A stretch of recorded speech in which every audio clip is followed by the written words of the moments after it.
Buenos días, hermanos y hermanas. Es un privilegio, un placer para poder estar con vosotros en esta mañana. Y así, de traer, una palabra de pensamiento, reflexión, basado hoy sobre el gran profeta Elías del Antiguo Testamento, que vamos a ver como el mismo Elías, un gran hombre de fe y de valentía, también, o por su propio deseo, o más bien por el plan de Dios, él pasó también, por un tiempo de confinamiento. Y de hecho, yo cuento casi como tres tiempos de confinamiento, en esta historia que encontramos en Primera de Reyes, capítulos 17, 18 y 19. El tiempo no nos permite hablar en gran detalle o en detalle sobre todos esos fantásticos acontecimientos. Elías se había levantado por el Señor, para hacer frente a una ola inmensa de tsunami de paganismo, de la adoración de Baal que se fue introducido a Israel. Estamos recordados unos 800 años antes de Cristo. Israel y Judá se han dividido infelizmente, ya división civil, y Judea mientras tanto se quedaba más o menos más fiel al Señor en su adoración. Sin embargo, el norte, el reino del norte, se cayó horriblemente en paganismo, la adoración de Baal, de Asera. Y este rey, Acab, que acaba de entrar en poder, y por 22 años, él llevaría al reino del norte, en una decadencia espiritual horrible. No ayudó que su esposa Jezabel, esta reina, era hija de un rey fenicio, pagano, de adoración de Baal, y su meta, su gran meta, y Acab le respaldó, era de no solamente permitir que la adoración a Baal estuviera en el mismo nivel que la adoración al Señor, a Yahvé, sino de que tomara el lugar oficial de adoración oficial del Reino del Norte, era de quitar por completo la adoración al Señor, a Yahvé, y de poner en su lugar la adoración a Baal. Baal, recordemos que era un dios de los cananeos, y él junto con su compañera, o sea, de Asera, eran como adorados por sus capacidades, entre comillas. Sabemos que eran dioses falsos, pero sus capacidades de crear fertilidad, la lluvia, buenas cosechas, etcétera, ¿no? Entonces ese es el contexto. Y Dios así levanta este gran profeta Elías para hacer frente a este gran ola de paganismo, ¿no? Y eso es donde encontramos nuestras historias en esos tres capítulos, 17, 18 y 19. De hecho, podemos asumir que Elías tuvo padres piadosos, porque el mismo nombre que le dieron a su hijo Elías era Yahvé es mi Dios, el Señor es mi Dios, Yahvé es mi Dios. Y ciertamente Elías vivió al significado de este nombre. Sabemos la historia. De repente Dios le llama a Elías para hacer frente, y se presenta delante de Acab, este rey que el reino del norte había disfrutado de una cierta prosperidad, influencia internacional bajo el reino, pero mezclado, claro, con un abismo de adoración pagana, y bien, dado la espalda total al Dios Yahvé, el Dios verdadero, y así vemos la situación. Y Elías se presenta en nuestra historia. Empieza de que en principio de capítulo 17, Elías se presenta delante del rey Acab y dice, he aquí, dice Jehová, Yahvé, el Señor de los ejércitos, de que no va a llover, que va a haber, él declara que va a haber una sequía, una falta de lluvia y luego las secuelas de un hambre y, pues, y gran escasez de agua.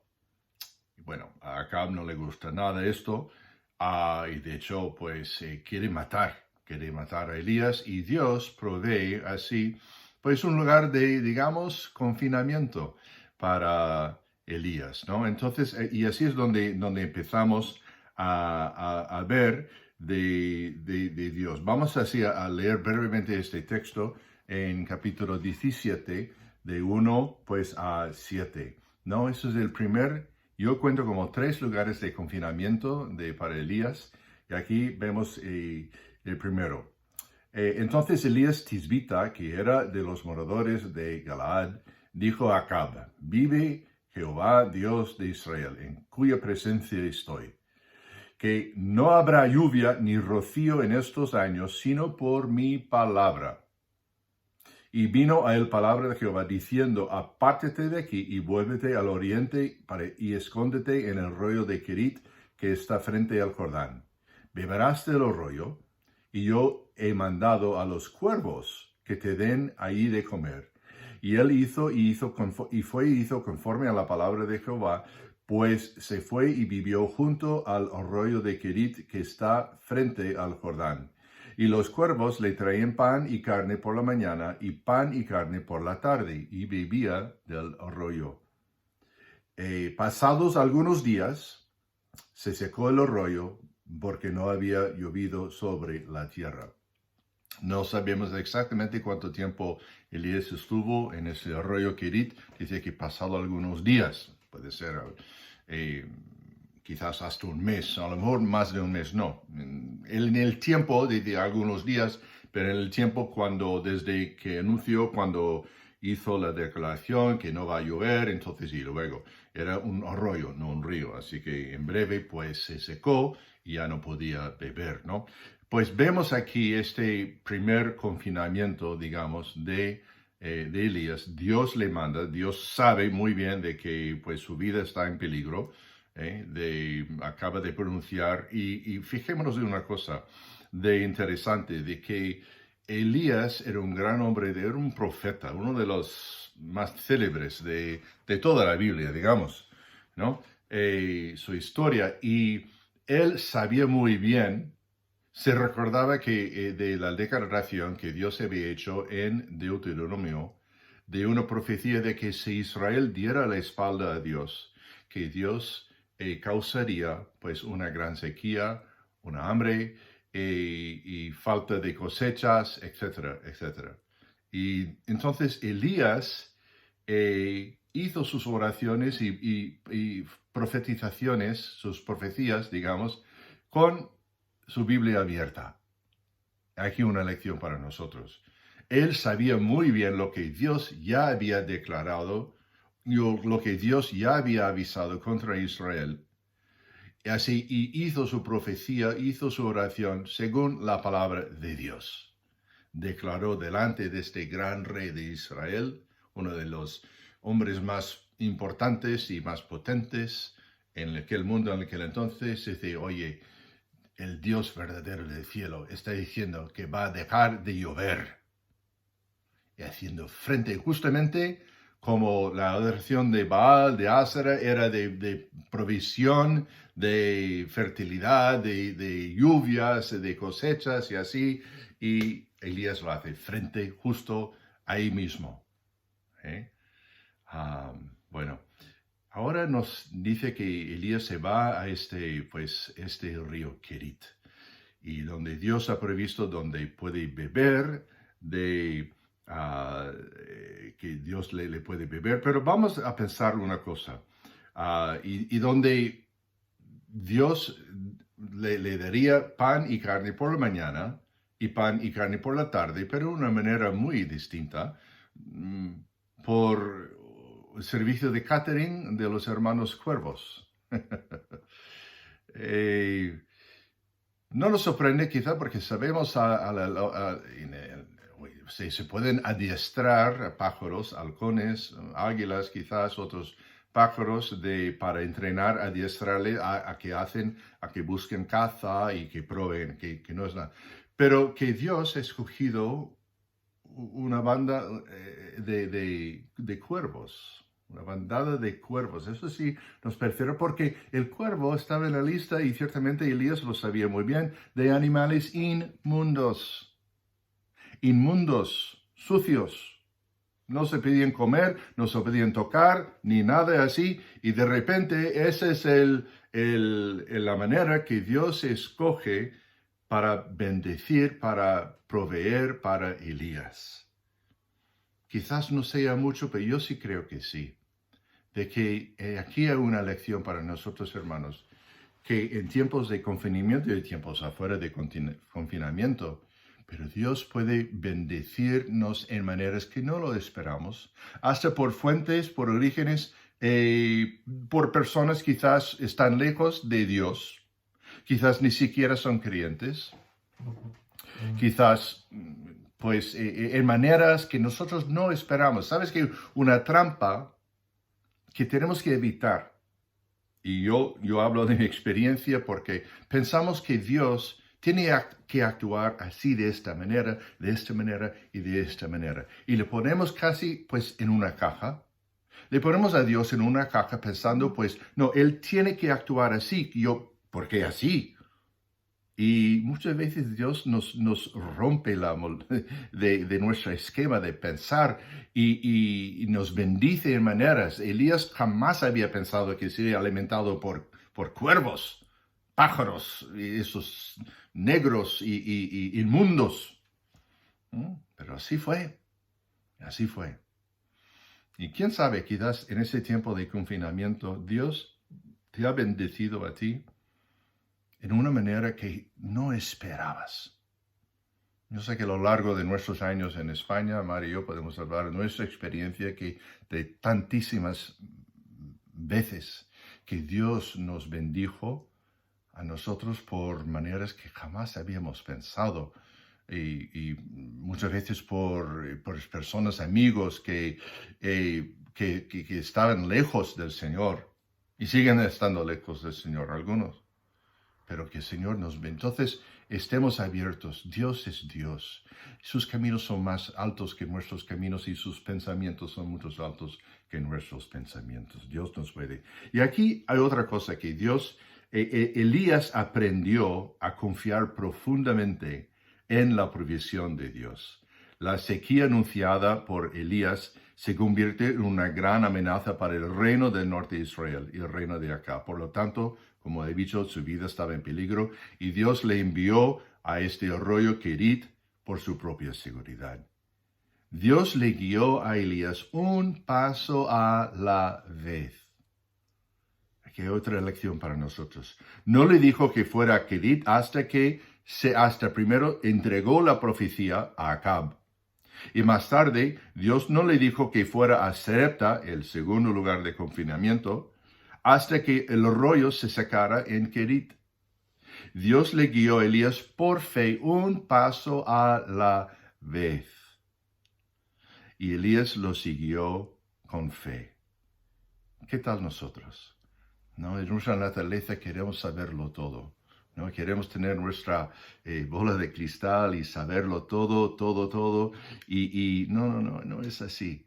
Dios nos guía un paso a la vez y Él quiere ver nuestra obediencia, nuestra fe y obediencia, un paso a la vez. El cantante Rich Mullins tiene una canción preciosa que es de Step by Step, paso a paso. Bueno, el segundo lugar de confinamiento, y vamos corriendo porque el tiempo se nos va. El segundo lugar de confinamiento en la casa la casa rural de una mujer gentil, no creyente, no era judía ni nada, pero en Sarepta. Y Dios le manda ahí porque dice que ha mandado pues a una viuda para cuidarle a Elías. Pero Elías va ahí y ve, y en primer lugar, Sarepta estuvo en medio de la región de donde estaba el cenit, o sea, en medio de la región de Baal. La reina Jezabel venía de esta región. Seguramente Elías habría preferido ir a cualquier otro lugar. menos Sarepta. Pero ahí le mandó Dios. Tenía la casa rural de una señora. Y lo interesante que va ahí y Elías pensaba, bueno, debe ser una señora de pasta, de rica, ¿no? Para cuidarme a mí. Y él va ahí y encuentra a esta mujer que está ahí buscando leña, palos para hacer su última cena para ella y su hijo. Eh, o sea, apenas no tiene comida y apenas tiene pues leña para hacer, pues le quedaba un poco de harina y de aceite para así. Entonces, y parece que ella no sabe nada del tema de que Dios le había, pero Dios estaba en control de todo. Y vamos a ver que ahora en este segundo lugar de confinamiento, que Dios utiliza a Elías para la conversión de esta mujer. Interesante que Jesús hizo referencia a esta mujer en Lucas capítulo 4, hablando que Dios le podría haber mandado a Elías, tenía muchas viudas judías disponibles para recibirle así, pero no lo hizo así. Y aquí yo creo que vemos el corazón de Dios para todos los pueblos de la tierra, porque le mandó a Elías a una mujer fenicia, una mujer que no era creyente, pero luego que se hizo creyente porque vio el milagro, porque Elías le había desafiado. No, primero, dame a mí de comer, y luego a ti. Y él, ahora podemos imaginar, si pudimos ver la dispensa, la dispensa desesperada de esta mujer, pues diríamos, pues no queda mucho. Mira, un poco de harina y un poco de aceite y parece que pues no hay nada. Pero Elías le desafía, no, primero a mí, no estaba siendo egoísta, estaba sabiendo lo que tenía que hacer. Así, en un sentido, probó la fe y esa mujer pues le obedeció. Primero lo que quedaba, lo que quedaba, pues le dio pues al hombre de Dios.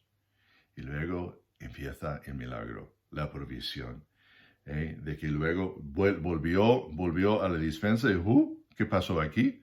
Que no había utilizado toda la harina, el aceite para este hombre. Este hombre, visita judío que ha venido a mi casa.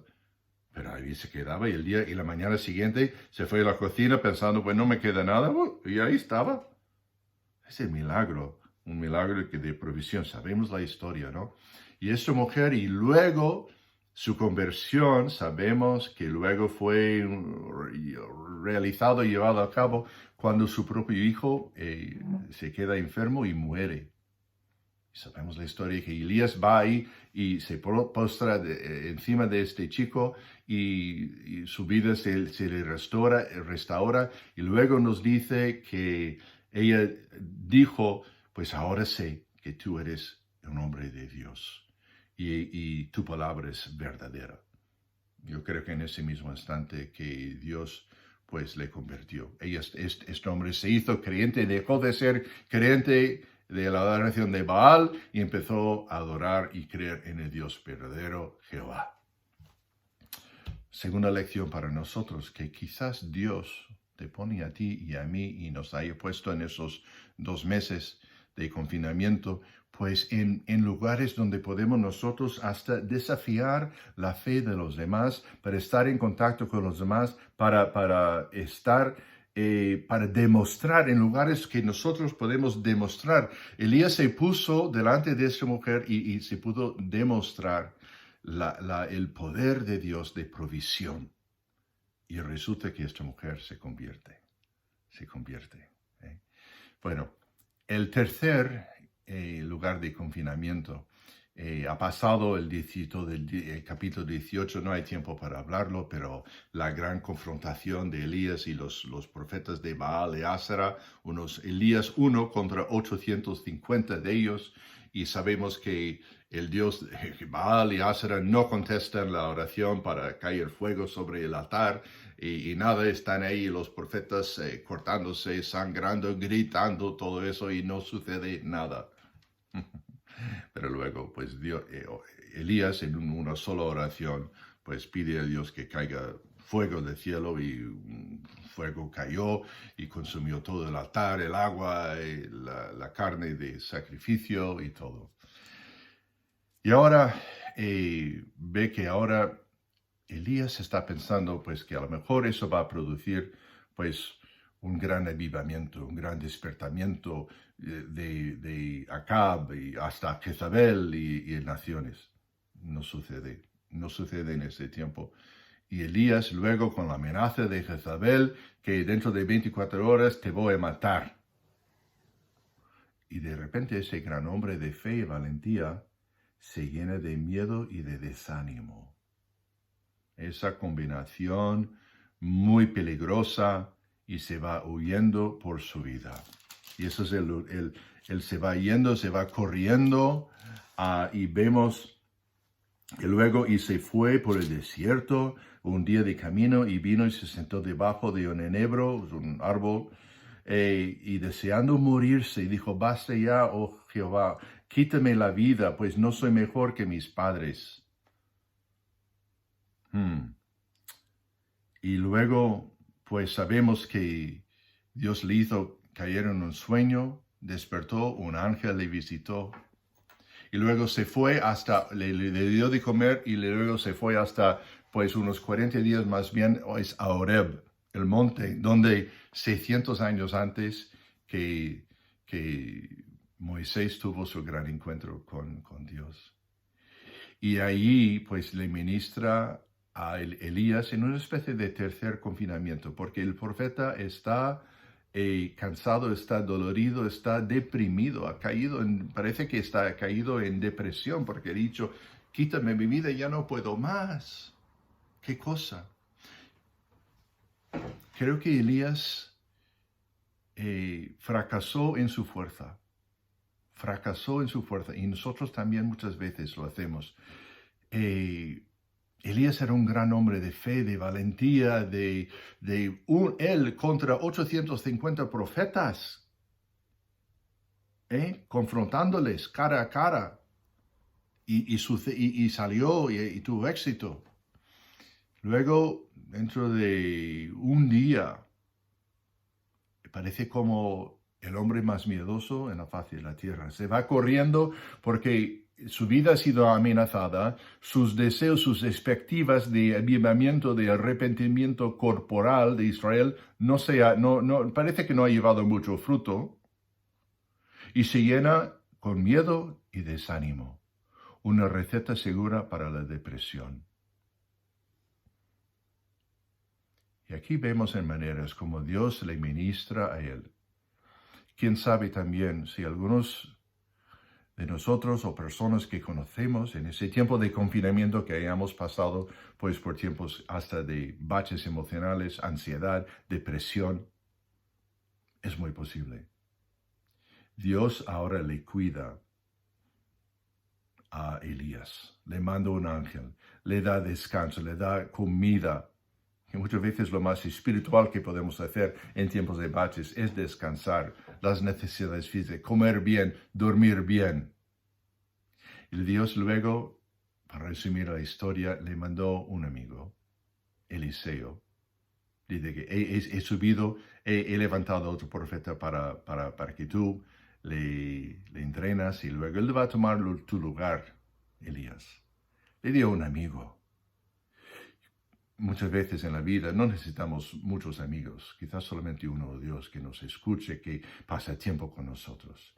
Dios le cuidó a Elías en darle sus necesidades físicas, le visitó con un ángel y le dio un amigo.